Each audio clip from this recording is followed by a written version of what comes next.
course of the non-assurance services project, the IESBA placed an enormous amount of importance on the self-review threat, because the self-review threat is the threat that most undermines confidence in financial reporting and the independence of auditors. So we need to start by understanding what a self-review threat is. A self-review threat arises when an auditor is required to reconsider advice or recommendations or work that they've already done independently of the audit. And they undertake that review in the course of the audit. And the challenge is that if you're asked to review work that you've already done, do you do so effectively, thoroughly, and critically?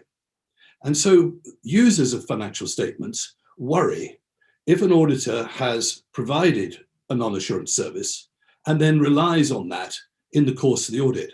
Will they have adequately reviewed the work independently so as to give confidence in the financial statements that are being audited?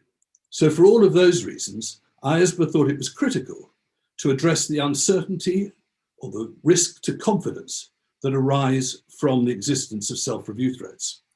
And it did so by prohibiting the provision of non-assurance services to public interest entities that gave rise to a self-review threat, and to emphasize the importance of adequate review and consideration to establish appropriate safeguards where those services are being provided to non-PIs, non-public interest entities.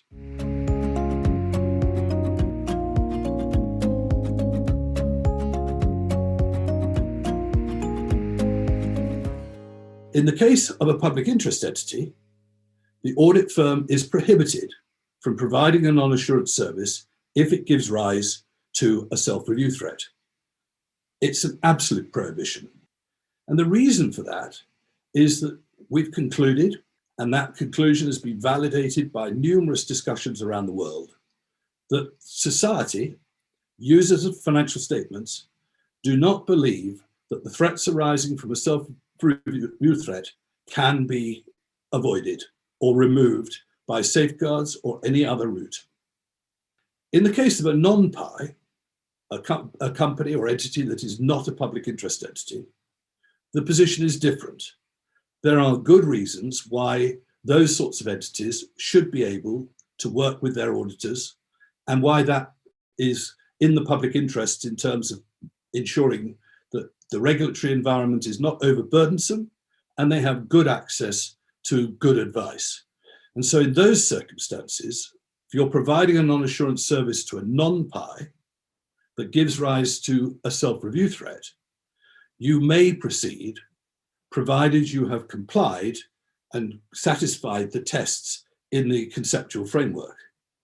And by that I mean, you need to have identified the threat, evaluated it to see what the risks are, the scale of the risk and how it can be addressed, and then ensured that appropriate steps are taken to reduce the threat to an acceptable level, a level that will ensure that the financial statements can be relied upon, and that people who rely on those statements will have confidence in them.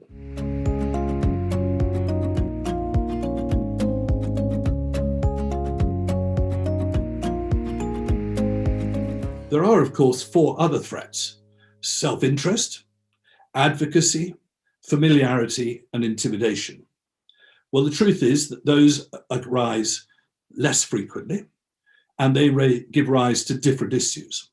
And so as a result, we didn't give them the same level of individual focus as we did the self-review threat. But that doesn't mean they can be ignored. They can't.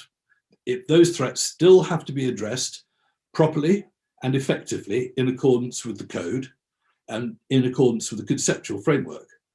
So that means one's got to go back, make sure one's asked the question, is there a self-interest threat? Do I have a familiarity threat? Have I been intimidated? Am I now taking on the role of advocate? And having done so, you've got to evaluate the risk and put in place appropriate safeguards, if possible, to address those risks and reduce them to an acceptable level. In order to help people, we've gone through and provided examples of safeguards I emphasize examples of safeguards that can be used. And we've made it clear that if those safeguards do not adequately address the threat, the firm should not proceed to provide the non-assurance service. It should decline the engagement, or in some instances, cease to act as auditor.